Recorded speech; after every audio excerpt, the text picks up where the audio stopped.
Sebelumnya, perkenalkan nama saya Naila Rumsabita, NIM B1B1222085, Prodi Ilmu Pemerintahan Fakultas Hukum Universitas Jambi.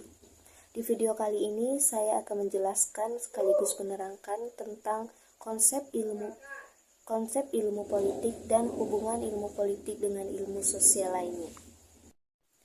Konsep politik dan hubungan ilmu politik dengan ilmu sosial lainnya.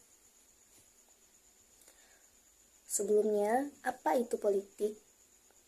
Politik adalah proses pembentukan dalam masyarakat yang antara lain berwujud proses pembuatan keputusan, khususnya dalam negara.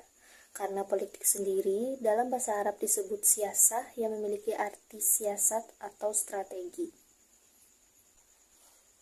Politik adalah usaha mengejar kehidupan berkelimpahan yang diyakini dapat dicapai jika memiliki kekuasaan suatu wilayah tertentu, negara atau sistem politik, yang mana juga merupakan interaksi antara pemerintah dengan masyarakat dalam rangka proses pembuatan dan pelaksanaan keputusan yang mengikat tentang kebaikan bersama terutama dalam suatu wilayah tertentu. Lalu, mengapa ilmu politik disebut dengan ilmu? Sebenarnya ilmu politik belum bisa disebut sebagai ilmu, karena pengertian ilmu sendiri ialah suatu pengetahuan yang dapat diverifikasi dan diuji kebenarannya. Sementara politik mempelajari manusia. Manusia sendiri adalah makhluk kreatif yang dapat menemukan ide-ide baru yang tidak pernah diprediksi dan tidak terduga. Hal ini dapat ditarik kesimpulan bahwa politik suatu negara berkaitan dengan masalah kekuasaan, pengambilan keputusan, kebijakan politik, dan alokasi atau distribusi. Namun setelah Perang Dunia Kedua, ilmu politik berkembang pesat. Terdapat dua pandangan yang muncul saat itu. Pertama, pandangan bahwa ilmu politik merupakan bagian dari ilmu sosial lainnya. Lalu kedua, pandangan bahwa ilmu politik lahir di akhir abad ke-19.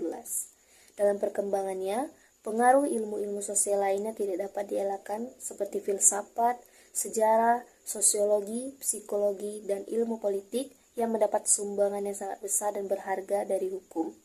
Dalam suasana seperti ini, ilmu politik seolah-olah telah menggabungkannya menjadi ilmu yang cakupannya sangat luas dan spektrumnya sangat luas. Hubungan ilmu politik dengan ilmu sosial lainnya. Pertama, hubungan ilmu politik dengan ilmu pemerintahan. Ilmu pemerintahan membahas tentang penyelenggaraan kebijakan atau peraturan serta kebijaksanaan kepada masyarakat. Sementara ilmu politik mengkaji tentang pembuatan kebijakannya serta penampungan aspirasi dalam menentukan suatu kebijakan tersebut. Formalnya, ilmu pemerintahan membahas tentang hubungan-hubungan pemerintahan, gejala, dan peristiwa pemerintahan. Sedangkan di satu sisi lain, ilmu politik membicarakan tentang kekuasaan, kepentingan rakyat, dan grup penekan. Perbedaan ilmu pemerintahan dengan ilmu politik terlihat jelas dari definisi dan ruang lingkup pembahasan masing-masing.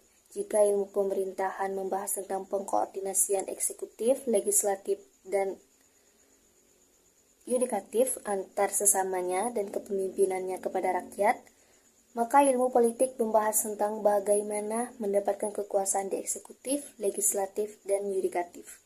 Secara umum dapat dikatakan bahwa ilmu pemerintahan menekankan pada fungsi output daripada mutu pada sistem politik, sedangkan ilmu politik lebih menekankan pada fungsi input. Kedua, ilmu politik dengan ilmu administrasi publik. Hubungan ilmu politik dengan ilmu administrasi publik karena objek pembahasannya sama-sama membahas negara itu sendiri. Sudut pandang ilmu politik adalah kekuasaan, sementara ilmu administrasi publik adalah sistem pelayanan penyelenggaraan administrasi dan organisasi publik itu sendiri. Dengan begitu, antara ilmu politik dan ilmu administrasi negara, walaupun sama-sama membahas negara sesuai objek materinya, tetapi objek formalnya bertolak belakang karena antara kekuasaan dan pelayanan publik itu sangat bertolak belakang. Ketiga, ilmu politik dengan ilmu hukum. Kalau seorang ahli hukum melihat negara semata-mata sebagai lembaga atau organisasi hukum, maka seorang ahli ilmu politik cenderung untuk, di samping menganggap negara sebagai system of control, seorang ahli ilmu politik lebih memandang negara sebagai suatu asosiasi atau sekelompok manusia yang bertindak untuk mencapai beberapa tujuan bersama. Analisis mengenai hukum serta hubungannya dengan negara mulai dikembangkan dalam abad ke-19, tetapi pada taraf itu terbatas pada penelitian mengenai negara-negara barat saja. Sarjana hukum melihat negara sebagai lembaga atau instituta dan menganggapnya sebagai organisasi hukum yang mengatur hak dan kewajiban manusia.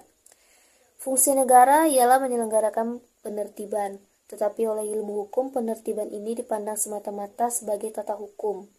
Manusia dilihat sebagai makhluk yang menjadi objek dari sistem hukum dan dianggap sebagai pemegang hak dan kewajiban politik semata-mata.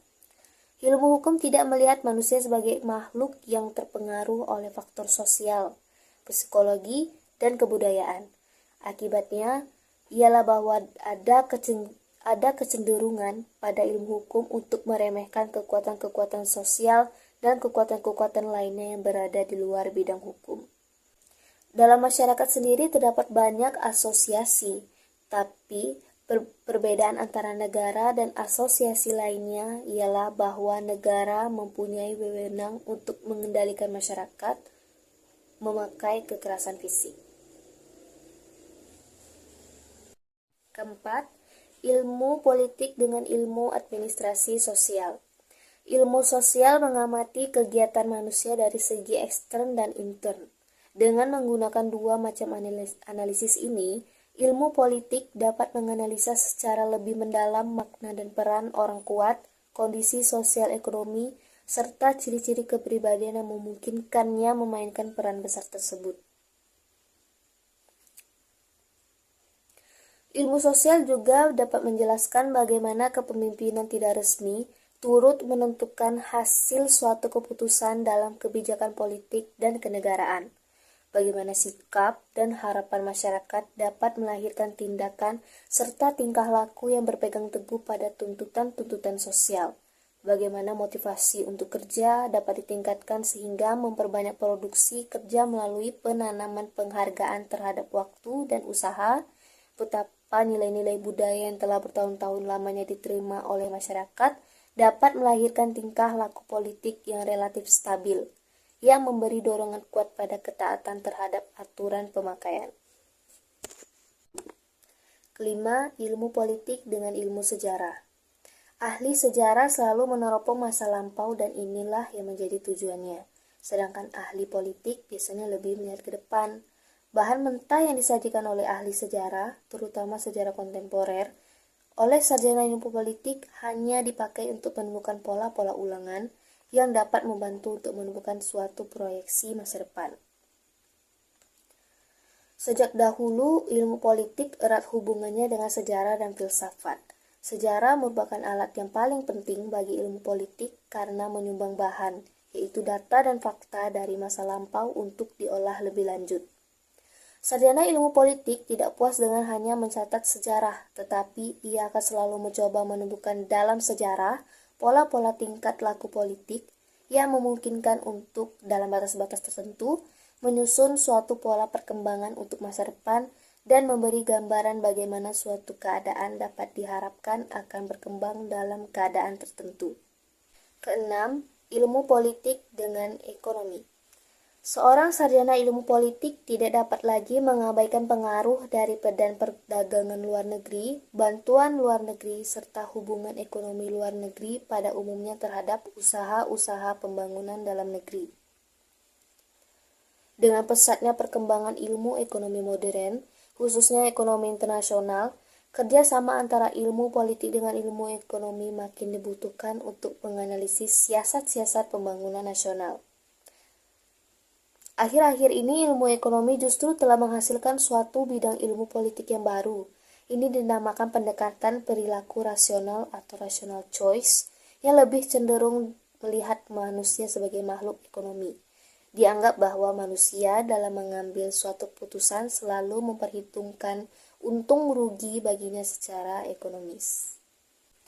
7. Ilmu politik dengan ilmu geografi.